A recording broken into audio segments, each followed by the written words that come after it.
The mahogany doors of the law firm felt heavier than they should have as I pushed them open, guiding my mother into the hushed, sterile atmosphere of the executive suite. The air smelled of expensive stationery and the kind of silence that only exists in rooms where a lifetime of work is distilled into a few pages of legal bond paper. My mother's hand was a cold, trembling weight on my arm. She was dressed in a black silk that looked too large for her, her eyes hollowed out by 3 weeks of mourning a man she believed was her soulmate. My father had been the sun in our universe, a self-made titan who built a $2 billion empire on the pillars of integrity and family values. Or so we thought. We took our seats at the long obsidian table. Mr. Sterling, the family's lead counsel for 30 years, wouldn't look us in the eye. He kept adjusting his glasses, his hands fumbling with a thick manila folder as if it contained live coals. I assumed it was just the gravity of the estate. $2 billion is a terrifying amount of responsibility, and I was prepared to shoulder it to protect my mother's peace. I had spent the last decade working 18-hour days at my father's side, sacrificing my youth to ensure the company's stability while he traveled for international expansion. The heavy silence was shattered by the sound of footsteps. Not the measured, respectful pace of a legal clerk, but the sharp, rhythmic clack of stilettos and the muffled giggling of teenagers. The door swung open and a woman walked in, draped in designer labels that screamed for attention, followed by 3 children ranging from their early teens to 20. They didn't look like mourners. They looked like they were arriving for a coronation. My mother stiffened, her breath hitching in a way that made my blood run cold. I moved to tell them they were in the wrong room, but the woman didn't wait for me to speak. She pulled out a chair directly opposite my mother and sat down with a smirk that felt like a physical blow. She placed a velvet handbag on the obsidian table and looked at Mr. Sterling. She said we should get started because her youngest had a flight to catch to Ibiza. I felt the room tilt. I looked at Mr. Sterling, expecting him to call security. Instead, he cleared his throat and looked at the floor. He whispered that he was sorry, then he began to read. He didn't start with the distribution of assets. He started with the declaration of a second marriage, performed in a small coastal town 22 years ago. He read out the names of the 3 children sitting across from us. My father's children. My brothers and sister. The words felt like a surgical extraction of my reality.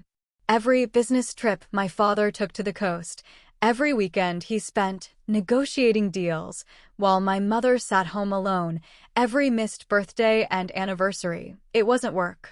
It was them. He hadn't been building a legacy for us. He had been maintaining a shadow kingdom. The woman, Elena, didn't offer a word of sympathy. She reached into her bag and slid a legal summons across the table toward me. It wasn't an introduction, it was an attack. She told us that since her marriage predated my father's most recent will revision, she was contesting everything. She claimed that my mother was the other woman in the eyes of the law, and that her children were the rightful heirs to the board seats I had bled for. I looked at the teenagers. They were scrolling on their phones, occasionally glancing up to smirk at the poor relatives they were about to displace. They didn't care that a man had died. They only cared that the bank was open. My mother didn't scream. She didn't cry. She just withered, her hand dropping from mine as the man she loved was replaced by a stranger with a $2 billion secret. I looked at the summons, then at the woman who was trying to erase my mother's life. I realized then that my father had left me more than just money. He had left me a war. But as I looked at the signatures on those documents, I noticed a discrepancy in the dates. I looked at my mother's face as she realized her 30-year marriage was a lie, but that wasn't even the most expensive secret he was keeping. The drive home from the law firm was the longest silence of my life. My mother sat in the passenger seat, staring out the window at a world that no longer made sense to her. I watched her reflection in the glass, a woman who had spent 30 years clipping coupons and choosing the mid-range sedan because my father insisted that flashiness was the enemy of true wealth. She had worn the same winter coat for 6 seasons, convinced by him that our sacrifice was the fuel for the company's engine. I felt a cold, sharp stone of resentment hardening in my chest as I pulled into our driveway, looking at our respectable, modest suburban home. It was a house built on the lie of necessity. Once my mother was sedated by the sheer exhaustion of her heartbreak, I retreated to my father's home office. I had spent thousands of hours in this room, sitting on the opposite side of his desk, learning the art of the deal. Now, I was a trespasser in a sanctuary of secrets. I bypassed the official company servers and went straight for his personal travel logs and the secondary credit cards he had always kept in a locked mahogany drawer. I broke the lock without a second thought.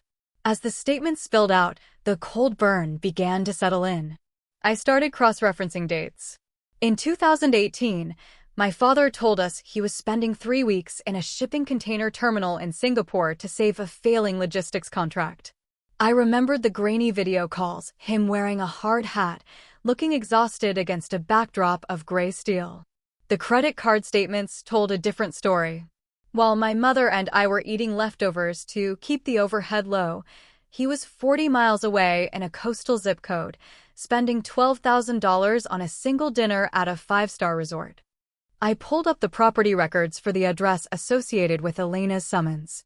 It wasn't just a house, it was a $10 million architectural marvel perched on a cliffside. I zoomed in on the satellite images. There were the cars, a fleet of Italian imports that cost more than our entire neighborhood. There was the infinity pool where his other children had spent their summers while I was working 12-hour shifts in our humid warehouse, earning my rightful place in the succession.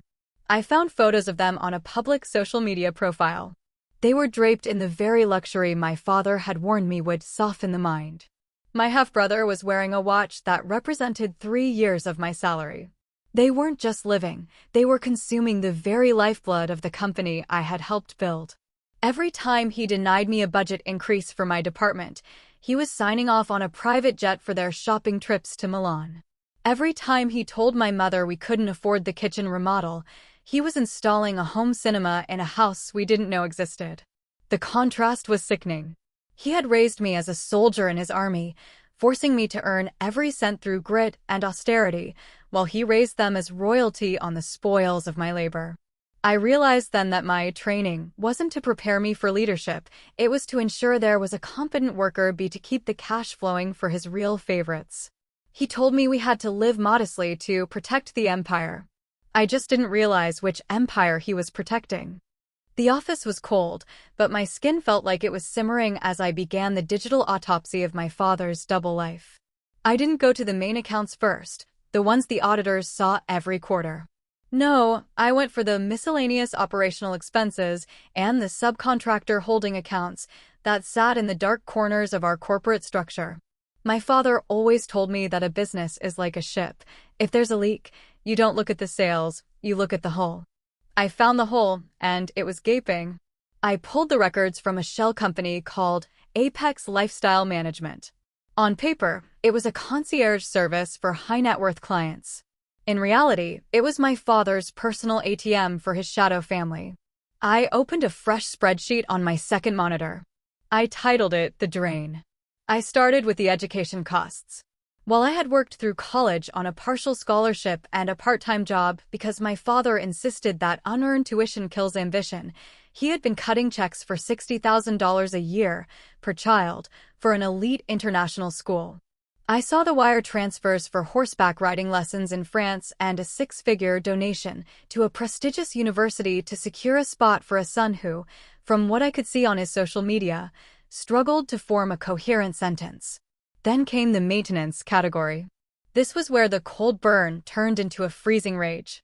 I found monthly stipends of $50,000 labeled as consulting fees paid directly to Elena. I traced the purchase of a 40-meter yacht moored in a private marina, a vessel named the Second Chance. The irony was a jagged pill to swallow. I calculated the fuel, the docking fees, and the crew's salaries. My father had spent more on a boat I'd never seen than he had on the entire retirement fund for our company's warehouse staff. I went deeper into the offshore accounts. Cayman Island transfers. Swiss holdings.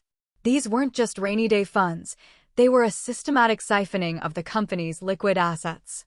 I looked at the profit margins from my own department over the last 5 years. I had pushed my team to the brink, cutting costs and optimizing logistics to hit a 12% growth target. I remembered the night I stayed until 3 a.m. to save the company $400,000 in shipping fees, thinking I was securing our family's future. That exact amount, to the penny, had been wired to a luxury car dealership in Beverly Hills 3 days later for a graduation gift for a brother I didn't know I had. I sat back, the blue light of the monitor reflecting in my glasses. I began to run the cumulative totals. I wasn't just looking at a few secret vacations. I was looking at a 20-year embezzlement scheme. My father hadn't just cheated on my mother, he had committed a slow-motion robbery of the company's shareholders and, more importantly, of me. Every hour of sleep I had lost, every vacation I had skipped, and every bonus I had declined to show leadership had been converted into Prada bags, first-class tickets, and offshore safety nets for a woman who had never stepped foot in our office. The numbers on the screen began to blur as the sheer scale of the theft hit me. My mother was worried about whether she could keep her gardening club membership, while Elena was likely choosing which marble to use for her 5th bathroom remodel. I realized that my father didn't love them more, he just valued their comfort more than my dignity. He used me as the engine to power their luxury. I was the worker, and they were the shareholders of a life I wasn't allowed to live. I hit the total button at the bottom of the spreadsheet. The figure was staggering. Between the siphoned dividends, the hidden properties, and the direct cash transfers, my father had moved over $600 million out of the primary estate over 2 decades. And that was just what I had found in the first 4 hours. My mother had been worried about the modest life we led, thinking we were building something for the long term. She didn't know the long term had already been sold off piece by piece. The math didn't lie. They had already spent my inheritance 3 times over before he was even in the ground. The sound of heavy tires crunching over the gravel driveway woke me before the doorbell even rang. I stood at the tall windows of the library, watching 2 black SUVs and a professional moving van idle in front of our home. This was the house my mother had meticulously decorated with thrift store finds and refinished furniture, believing we were saving for a rainy day. That rainy day had arrived, and it was pouring. I opened the front door before they could knock. Elena stood on the porch, wearing oversized sunglasses and a trench coat that probably cost more than my first car. Behind her, the 3 teenagers were already directing the movers toward the entrance, pointing at our antique sideboard as if it were trash waiting to be hauled away. One of the boys, wearing a hoodie from a school that cost $80,000 a year, tried to shoulder past me with a box of high-end sneakers. I stepped into the frame, blocking the entrance. I didn't raise my voice. I just looked him in the eye until he backed down, looking confused that someone was actually telling him no. Elena stepped forward, pulling a set of keys from her pocket, keys I recognized as copies of my father's master set. She told me to move aside, claiming that as the legal spouse of the majority shareholder, she had a right of occupancy. She spoke about the house as if it were a secondary guest suite she was finally getting around to renovating. I told her that this was a private residence and that her name was on exactly 0 utility bills or deeds associated with this zip code. Her reaction wasn't anger, it was a chilling, calm condescension. She stepped into my personal space, the scent of her expensive perfume clashing with the familiar smell of my mother's lavender candles. She looked around the foyer, her lip curling at the modest crown molding and the scuffed hardwood. She told me that I had been a very good boy, playing at being a businessman while my father was away. But the real family was here now. She called me a temporary manager. She said I had done a fine job keeping the seat warm for her sons, but that my tenure was over. I looked past her at the movers, who were now holding a crate of what looked like heavy velvet curtains. They were moving in. They weren't even waiting for the probate court to finish. They were colonizing our grief. My mother appeared at the top of the stairs, her face pale, her hands clutching the railing. Seeing her like that, broken and humiliated in her own sanctuary, triggered something inside me that bypassed all my corporate training. But the real family was here now. She called me a temporary manager. She said I had done a fine job keeping the seat warm for her sons, but that my tenure was over. I looked past her at the movers, who were now holding a crate of what looked like heavy velvet curtains. They were moving in. They weren't even waiting for the probate court to finish. They were colonizing our grief. My mother appeared at the top of the stairs, her face pale, her hands clutching the railing. Seeing her like that, broken and humiliated in her own sanctuary, triggered something inside me that bypassed all my corporate training. Elena followed my gaze up the stairs and let out a short, sharp laugh. She looked at my mother and told her it was time to pack up the nostalgia and move to a condo, because her children needed the space to prepare for their roles in the company. She spoke about my father's billions as if they were a prize she had won in a long-game marathon.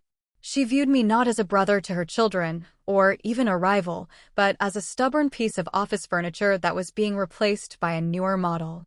The entitlement was monstrous. It wasn't just that she wanted the money, she wanted the history. She wanted to erase the 30 years of struggle my mother and I had endured, so she could rewrite the narrative of my father's success with her as the protagonist. She told me that the lawyers would have me out by the end of the week, and that I should be grateful she wasn't suing me for the mismanagement of her children's future dividends. I didn't argue. I didn't tell her about the spreadsheet or the shell companies I had uncovered. I simply reached out, took the keys from her hand, and stepped back inside, locking the deadbolt in her face. Through the heavy oak door, I could hear her screaming about her rights and the billions that belonged to her.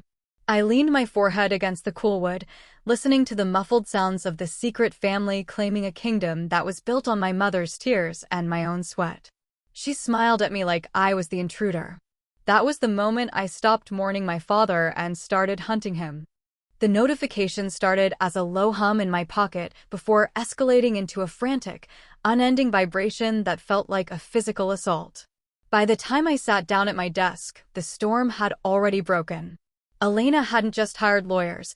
She had hired a public relations firm specializing in reputation management and narrative warfare. Within 3 hours, a carefully curated video had gone viral across every major social media platform. The video featured Elena sitting in a tastefully lit, albeit unfamiliar, living room. She wasn't wearing the trench coat or the stilettos now. She was dressed in a simple, muted sweater, her makeup done to look like she had been crying for days. Beside her sat the 3 children, looking small and vulnerable. She spoke directly into the camera, her voice trembling with a practiced fragility. She told the world about a hidden love that had been suppressed by a cold, calculating corporate machine. She didn't call me by my name. She referred to me as the heir apparent who was using my father's vast legal resources to starve his own flesh and blood. The narrative was perfect for the digital age. It was the story of the secret family versus the greedy corporate son. She painted my mother and me as the cold aristocrats who had kept my father in a loveless, transactional marriage while she was his true, emotional sanctuary. She showed photos of my father at their beach house, smiling and relaxed, images that contrasted sharply with the stiff, formal portraits we had in our home. The public didn't see a bigamist. They saw a man who had finally found happiness and a son who was trying to bury that happiness in legal filings. By noon, the tabloids had picked up the story with headlines that made my stomach churn. Billionaire's secret dynasty. The battle for the $2 billion throne. Heartless son locks out grieving siblings. The comment sections were a cesspool of righteous indignation. Thousands of people who didn't know our names were calling for a boycott of our company. They were demanding that I do the right thing and split the estate equally. My private cell phone number was leaked, and the voicemail filled up within minutes with death threats and messages from journalists offering me a chance to tell my side before they ran even more damaging stories. The pressure began to affect the company's stock price. I watched the ticker on my monitor as the red line dipped, wiping out tens of millions of dollars in market cap in a single afternoon. Our board of directors, men I had known since I was a child, were suddenly unavailable for calls. My assistant looked at me with a mixture of pity and fear, as if I were a sinking ship she was preparing to jump from.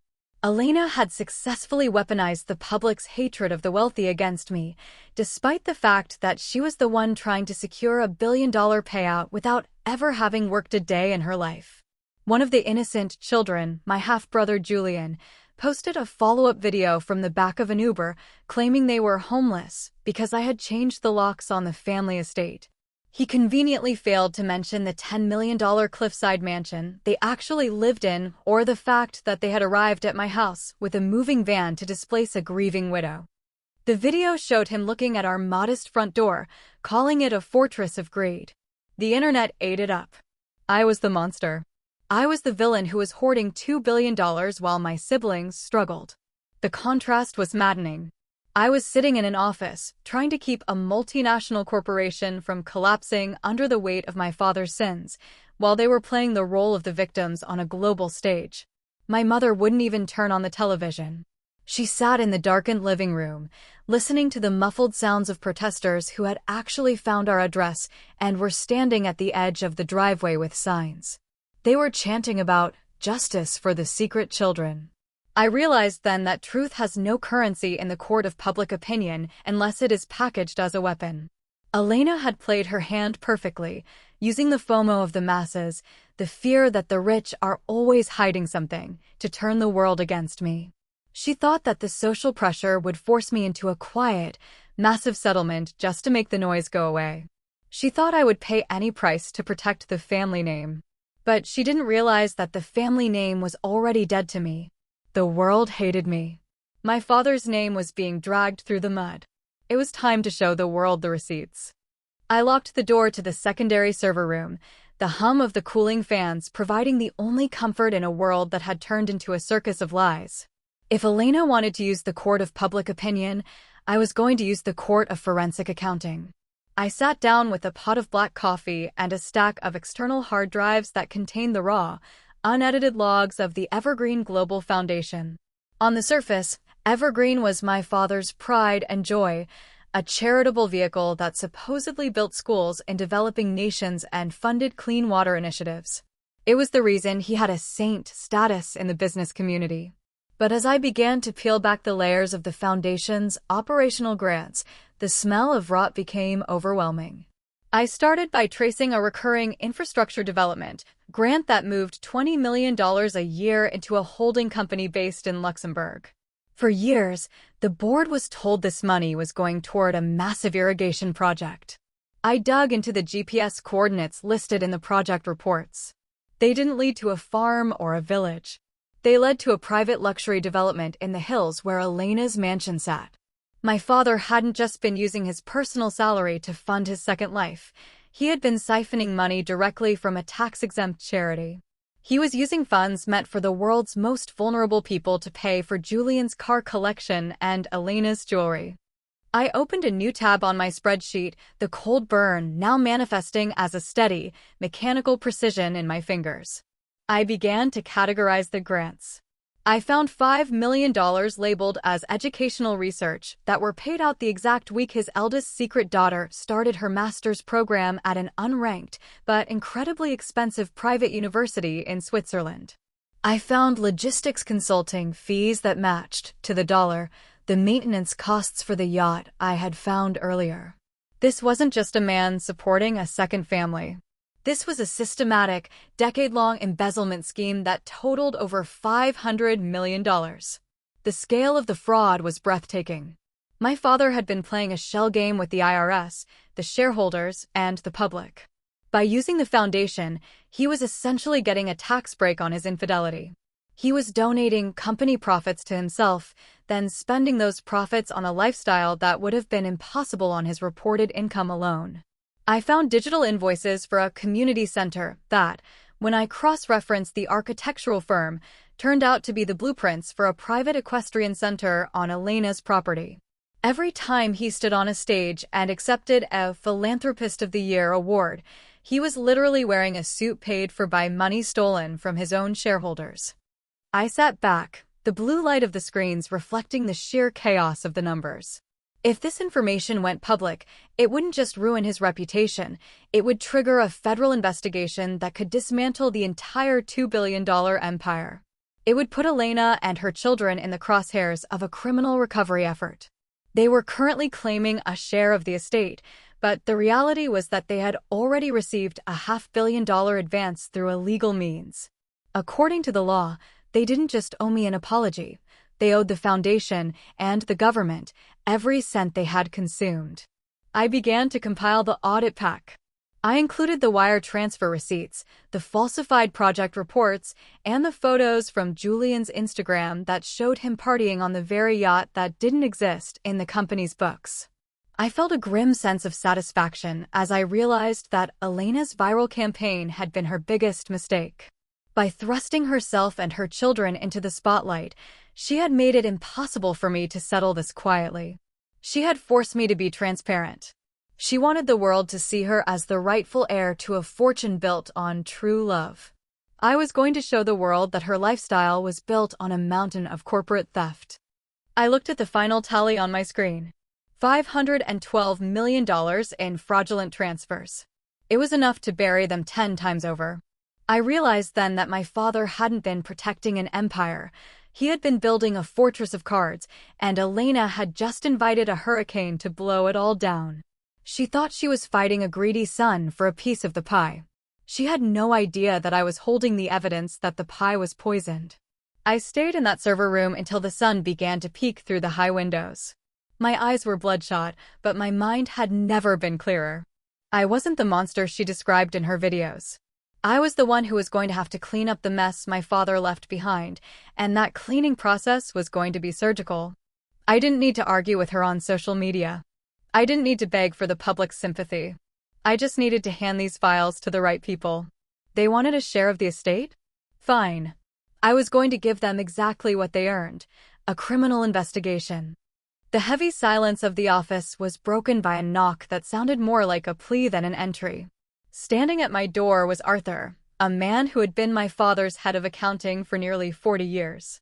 He looked aged, his skin like parchment and his eyes darting toward the security cameras in the hallway as if he expected a ghost to materialize and drag him away. Arthur had been the silent architect of our financial growth, the man who knew where every decimal point lived. When I invited him in, he didn't sit. He walked to the window, watching the protesters at the gate, before turning back to me with a trembling hand holding a small, encrypted external drive. He told me he couldn't sleep. He told me that for 2 decades, he had lived in a prison of my father's making. My father hadn't just used Arthur for his skills, he had compromised him, forcing him to sign off on the first few foundation transfers under the guise of an emergency. Once Arthur had signed that first document, my father owned him. It was the classic trap of a man who looked like a saint but operated like a cartel leader. Arthur began to speak, and the cold burn in my chest reached a freezing point. The story wasn't one of a second grand romance or a hidden love like Elena had claimed in her viral videos. Arthur explained that the relationship started as a brief lapse in judgment during a high-stakes merger 25 years ago. My father had tried to end it, but Elena was smarter than he was. She had kept receipts. She had recorded their interactions. She had turned a mistake into a lifelong extortion scheme. According to Arthur, every grant from the foundation and every wire transfer to the Luxembourg account was the result of a fresh demand. Arthur then pointed to the drive on my desk. He called it his insurance policy. He had secretly recorded dozens of private meetings in this very office, meetings where my father broke down, sobbing about the monster he had created in Elena. On that drive were audio files where my father explicitly stated that he had no affection for the secret family, that they were a drain on the legacy, and that he only kept them in luxury to keep them from destroying the life he had built with my mother and me. In one recording Arthur played for me right then, I heard my father's voice, thin, desperate, and unrecognizable. He told Arthur that Julian was a useless waste of space and that Elena was bleeding the company dry. He spoke about me with a mixture of guilt and pride, saying I was the only one who could actually run the empire, but that he had to keep me on a short leash to ensure there was enough cash to satisfy Elena's insatiable appetite for silence. Arthur provided the final, missing piece of the audit, a ledger of silencing payments. It wasn't just the lifestyle, it was direct hush money paid to Elena every time she threatened to go to the press. The $2 billion estate wasn't a gift he wanted to leave them, it was a ransom he died trying to pay. Arthur's testimony was the third-party validation I needed to prove that Elena wasn't a grieving widow, she was a professional predator who had been weaponizing my father's fear for half his life. I looked at Arthur, a man who had sacrificed his own integrity to protect a man who didn't deserve it. He asked me if I was going to send him to prison. I told him that depended on how loud he was willing to be in a courtroom. He agreed to everything. He wanted the weight off his shoulders, and I wanted the truth to be the hammer that smashed Elena's narrative. The saint everyone admired was gone. In his place was a man who had been paying for silence, and the price just went up. My mother's living room had become a war room, cluttered with the wreckage of my father's double life. Sitting across from me was Marcus Thorne, a man whose reputation for legal ruthlessness was so absolute he was often referred to as a liquidator of legacies. Thorne didn't care about the emotional betrayal or the stained reputation of my father's name. He looked at the forensic audit I had compiled, flicking through the pages of siphoned foundation funds with a clinical, predatory interest. He told me that in 30 years of practice, he had never seen a more documented case of systematic corporate embezzlement disguised as family support. I told Thorne I didn't just want to defend the estate, I wanted to recover what had been stolen. He smiled, a cold, thin expression that signaled the end of Elena's honeymoon period. He explained that since the money used to fund Elena's lifestyle came from the Evergreen Global Foundation, a tax-exempt entity, every dollar spent was technically a misappropriated asset.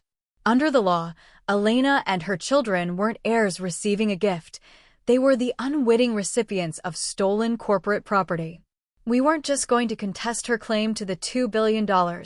We were filing a restitution lawsuit for $500 million. The next morning, as the sun began to hit the glass towers of the city, my legal team moved. We didn't send a polite letter. We sent a phalanx of process servers to the $10 million cliffside mansion. They arrived exactly as Julian was posting another "woe is me" video to his followers, effectively catching the entire other family on camera as they were served with a 500-page complaint. The lawsuit alleged that Elena had conspired with my father to defraud the foundation, and it demanded the immediate return of every asset purchased with those funds: the house, the cars, the yacht, and even the jewelry she had worn in her smear campaign videos. I watched the security feed Thorne's team had set up. The look of smug entitlement on Elena's face vanished as she read the first few pages. She had expected a fight over the future, a long, drawn-out probate battle where she could bleed the estate dry with legal fees. She hadn't expected a strike against her past. By framing the payments as corporate theft rather than family support, we had shifted the burden of proof onto her. She now had to prove that the money she had lived on for 20 years was clean, which, thanks to Arthur's black box of evidence, was a mathematical impossibility. The cold burn in my chest felt like a triumph. We filed for an immediate freeze on all her known accounts to prevent her from hiding what remained of the siphoned millions. I wanted her to feel the exact same anxiety my mother had felt when she realized her security was a lie. I wanted her to look at her designer wardrobe and realize it was now evidence in a criminal recovery case. We weren't just protecting the $2 billion anymore, we were turning the hunters into the hunted. The world's narrative began to shift almost instantly. When the press got wind of the restitution lawsuit and the allegations of foundation fraud, the poor secret family story died a quick, violent death. Reporters who had been calling me a monster were now asking for copies of the audit. Elena's PR firm quit within the hour, citing unforeseen legal complexities. They thought they were walking away with $1 billion. They didn't realize they were about to owe the bank more than they could ever pay.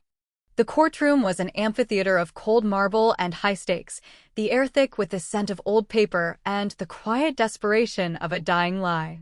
My mother sat in the front row, her back straighter than it had been in years, her dignity finally acting as her armor. Across the aisle, the other family looked like a fractured reflection of their former selves. Gone were the designer trench coats and the arrogant smirks. Elena sat hunched over her legal files, her face pale under the harsh fluorescent lights, while her children stared at their laps, finally realizing that social media followers couldn't save them from a forensic accountant. Marcus Thorne stood before the judge with the poise of a predator who had already won. He didn't start with emotions. He started with a certified marriage certificate from a small clerk's office in Nevada, dated 22 years ago. Then, he produced my mother's marriage certificate from 30 years ago. He walked the court through the timeline with a terrifying, mechanical precision.